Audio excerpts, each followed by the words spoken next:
नमस्कार साथियों। मित्रों, लालच का फल कैसे मिलता है। साथियों, किसी गांव में एक गडरिया रहता था। वो लालची स्वभाव का था। हमेशा यही सोचा करता था कि किस प्रकार वह गांव में सबसे अमीर हो जाए। उसके पास कुछ बकरियां और उनके बच्चे थे जो उसकी जीविका के साधन थे। एक बार वह गांव से दूर जंगल के पास पहाड़ी पर अपनी बकरियों को चराने ले गया। अच्छी घास ढूंढने के चक्कर में आज वो एक नए रास्ते पर निकल पड़ा। अभी वह कुछ ही दूर आगे बढ़ा था कि तभी अचानक तेज बारिश होने लगी और तूफानी हवाएं चलने लगी। तूफान से बचने के लिए गडरिया कोई सुरक्षित स्थान ढूंढने लगा। उसे कुछ ऊंचाई पर एक गुफा दिखाई दी। गडरिया बकरियों को वहीं पर बांधकर उस जगह का जायजा लेने पहुंचा तो उसकी आंखें फटी की फटी रह गईं। वहां बहुत सारी जंगली भेड़ें मौजूद थीं। मोटी तगड़ी भेड़ों को देखकर गडरिया को लालच आ गया। उसने सोचा कि अगर ये भेड़ें मेरी हो जाएं तो मैं गांव में सबसे अमीर हो जाऊंगा। इतनी अच्छी और इतनी ज्यादा भेड़ें तो आसपास के कई गांव में किसी के पास भी नहीं हैं। उसने मन ही मन सोचा कि मौका अच्छा है, मैं कुछ ही देर में इन्हें बहला फुसलाकर अपना बना लूंगा, फिर इन्हें साथ लेकर गांव चला जाऊंगा। यही सोचते हुए वह वापस नीचे उतरा। अब बारिश में भीगती अपनी दुबली पतली कमजोर बकरियों को देखकर उसने सोचा कि अब जब मेरे पास इतनी हट्टी कट्टी भेड़ हैं तो मुझे इन बकरियों की क्या जरूरत। उसने फौरन बकरियों को खोल दिया और बारिश में भीगने की परवाह किए बगैर कुछ रस्सियों की मदद से घास का एक बड़ा गट्ठर तैयार कर लिया। अब गट्ठर लेकर वह एक बार फिर गुफा में पहुंचा और काफी देर तक उन भेड़ों को अपने हाथ से हरी हरी घास खिलाता रहा।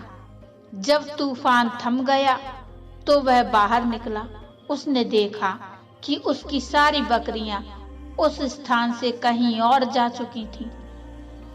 गडरिये को इन बकरियों के जाने का कोई अफसोस नहीं था, बल्कि वह बहुत खुश था कि आज उसे मुफ्त में ही एक साथ इतनी अच्छी भेड़ें मिल गईं। यही सोचते सोचते वह वापस गुफा की ओर मुड़ा, लेकिन ये क्या, बारिश थमते ही भेड़ें वहां से निकलकर दूसरी तरफ जाने लगी।